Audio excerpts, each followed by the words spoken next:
na imbag nga malin tayo aning kakabsat, adalang ko mati bagak kanyayo ta, apay awan una iti popos me, ati gamin ti dahilan ni kakabsat, ati pakita kanyayo. Busy kami kakabsat ta, ni Cherry pa, ikit kwa, maditir, click na ilaboratory pa iso nakakabsat iti dara, tatangal daw. So, DGH. Won gaga po mila unay GIDGH ta kasi miti kasasaad na. Kami unay nga makablablog tatakakabsat ni gatangon ni peti prutas na nagita medisina na. Baga gamin di doktor mag-rest pa lang. Ang kanagdandanog nga may stress. So nga bihira kami palang nga-vlog tatakakabsat. So nga hanggang may unay nga makablog kakabsat na kwa, bawal iso na nga mabannog, bawal iso na nga ma-stress, agtrabaho. So nga makikita yung page may nga wan unay talaga ti vlog may ta.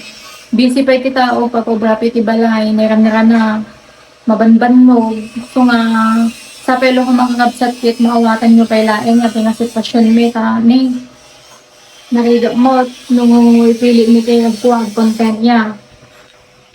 Kumusta ti kalagayan tatan?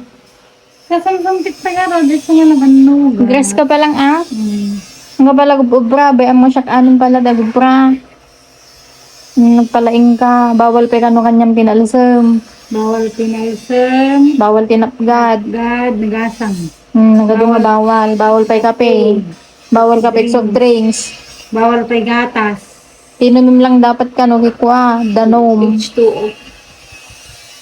Maintain mo ajay. Ang sakit ay na agad nakita din nalada nga dara. Nakapalpalot. Pero miti dandanag miga magtati kakabsat ta. No, di kagaya mo unig to hospital ki makapa-stress talaga nga panunutin aya.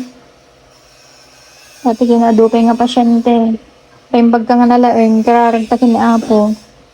Nasapay ko makit na imbag ti salon at tayo. Anadan tayo ti salon at tayo. Nakunada. Health is wealth. Dapat kanayin nga gulay, ti masida. Nagamin may ligulay yan. Iwasan ti karkar ni pailaeng. Okay lang may karne, basta nagpaminsan. Basta, ang kaya nga makakabsat ko naman. Ang kaya mo makakabsat awen. Sa kamuti kalagayan minimum. Ay talang kakabsat ti update ko tatang ano daw. Pagyaman ti nangibuyati na video. Bye-bye!